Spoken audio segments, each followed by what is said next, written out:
Chapter 27, Mike TV is sent by television. Mike TV was even more excited than Grandpa Joe at seeing a bar of chocolate being sent by television. But Mr. Wonka, he shouted, can you send other things through the air in the same way? Breakfast cereal, for instance.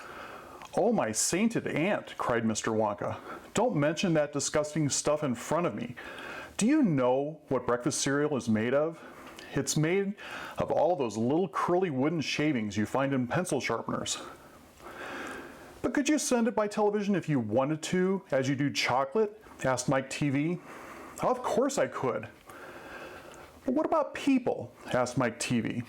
Could you send a real live person from one place to another in the same way? A person, cried Mr. Wonka. Are you off your rocker? But could it be done? Good heavens, child, I really don't know. I suppose it could.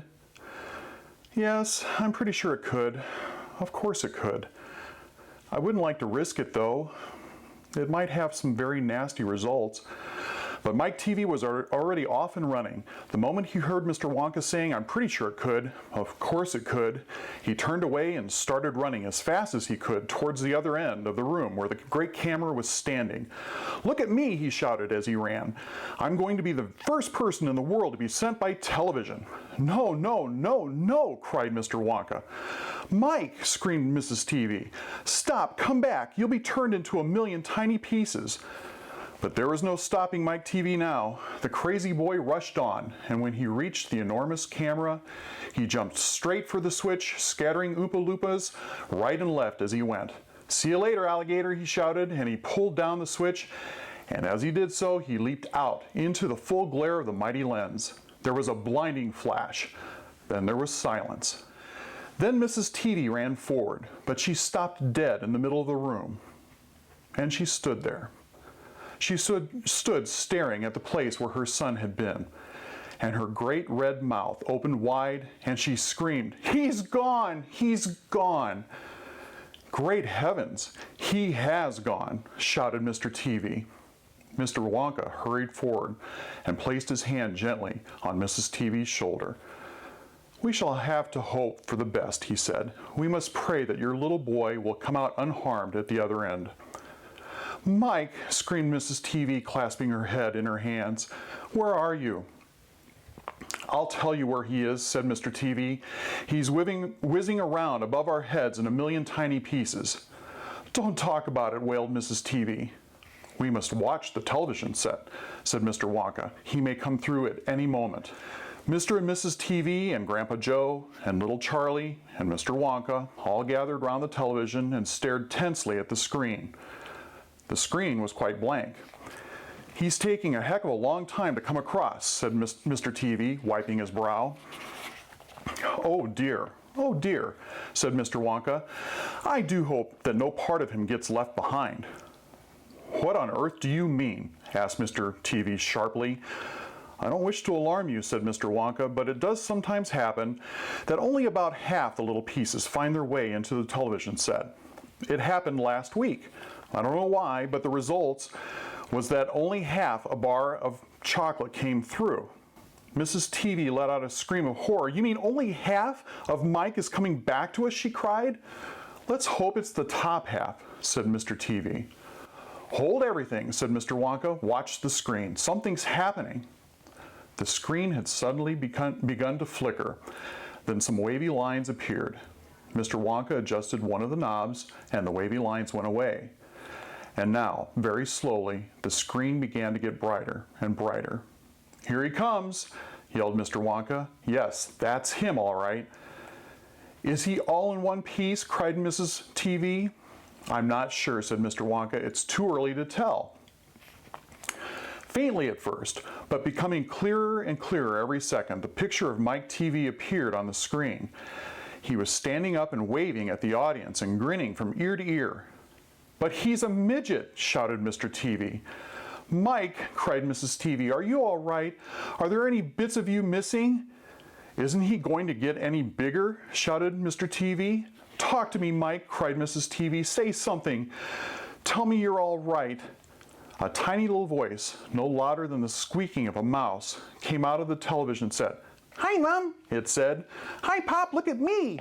I'm the first person ever to be sent by television." "Grab him," ordered Mr. Wonka, "quick." Mrs. TV shot out a hand and picked the tiny figure of Mike TV out of the screen.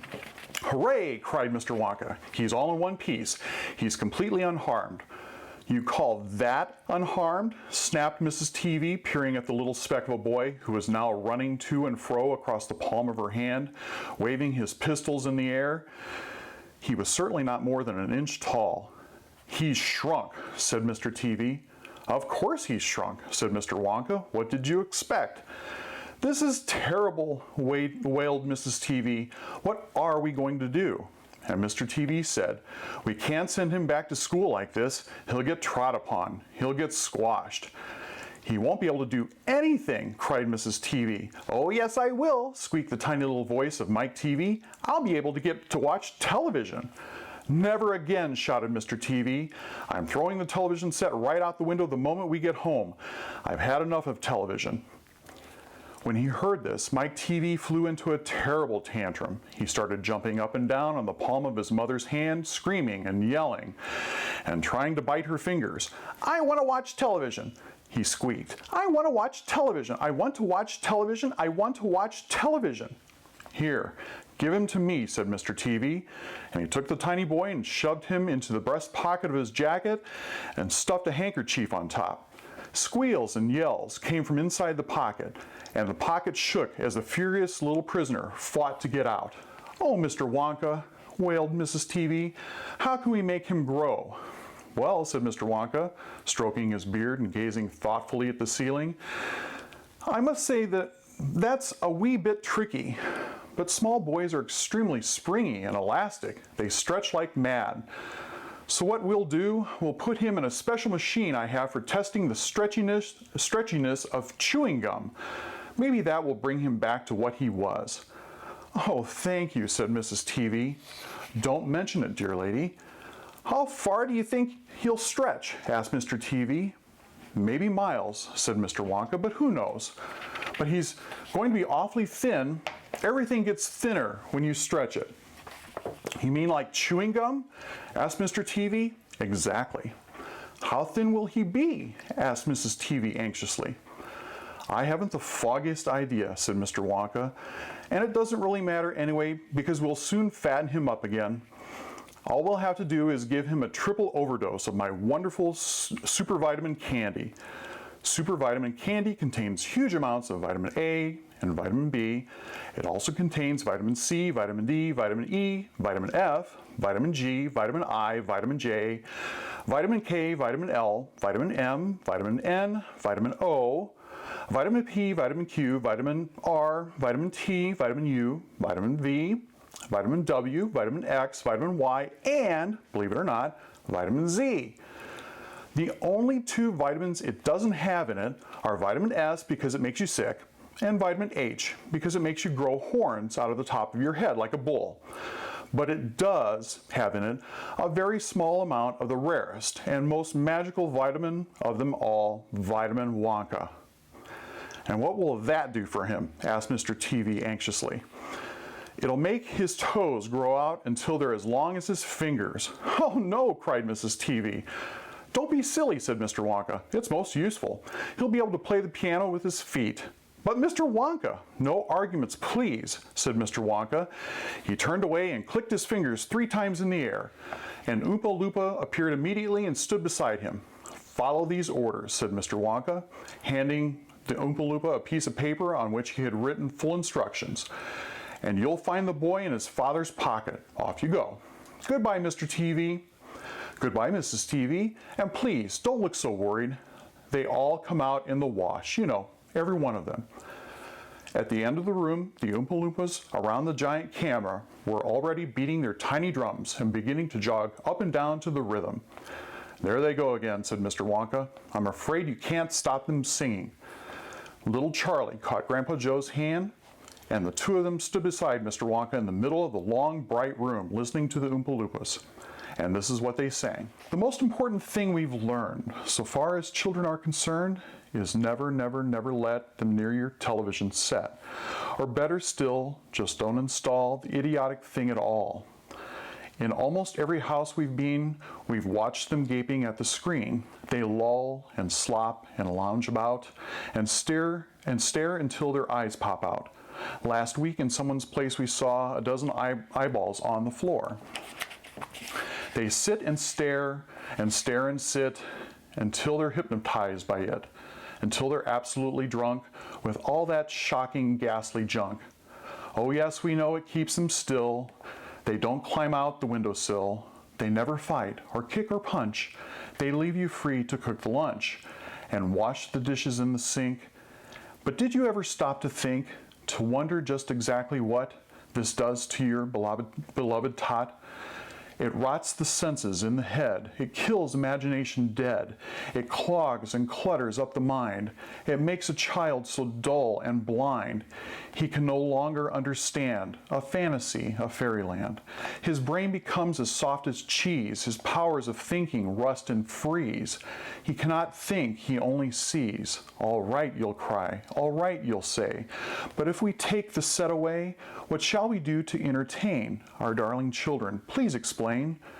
We'll answer this by asking you, what used the darling ones to do? How used they keep themselves contented before this monster was invented? Have you forgotten? Don't you know? We'll say it very loud and slow. They used to read. They'd read and read and read and read, and then proceed to read some more. Great Scott, gadzooks. One half their life was reading books. The nursery shelves held books galore. Books cluttered up the nursery floor. And in the bedroom, by the bed, more books were waiting to be read. Such wondrous, fine, fantastic tales of dragons, gypsies, queens, and whales, and treasure isles and distant shores where smugglers rode with muffled oars, and pirates wearing purple pants, and sailing ships and elephants, and cannibals crouching around the pot, stirring away at something hot. It smells so good, what can it be? Good gracious, it's Penelope. The younger ones had Beatrix Potter with Mr. Todd, the dirty rotter, and Squirrel Nutkin, Pigling Bland, and Mrs. Tiggywinkle, and just how the camel got his hump, and how the monkey lost his rump, and Mr. Toad, and bless my soul, there's Mr. Rat and Mr. Mole. Oh books, what books they used to know, those children living long ago. So please, oh please, we beg, we pray, go throw your TV set away, and in its place you can install a lovely bookshelf on the wall. Then fill the shelves with lots of books, ignoring all the dirty looks, the screams and yells, the bites and kicks, and children hitting you with sticks. Fear not, because we promise you that in about a week or two of having nothing else to do, they'll now begin to feel the need of having something good to read. And once they start, oh boy, you watch the slowly growing joy that fills their hearts. They'll grow so keen, they'll wonder what they'd ever seen in that ridiculous machine, that nauseating, foul, unclean, repulsive television screen. And later, each and every kid will love you more for what you did. P.S. Regarding Mike TV, we very much regret that we shall simply have to wait and see if we can get him back his height, but if we can't, it serves him right.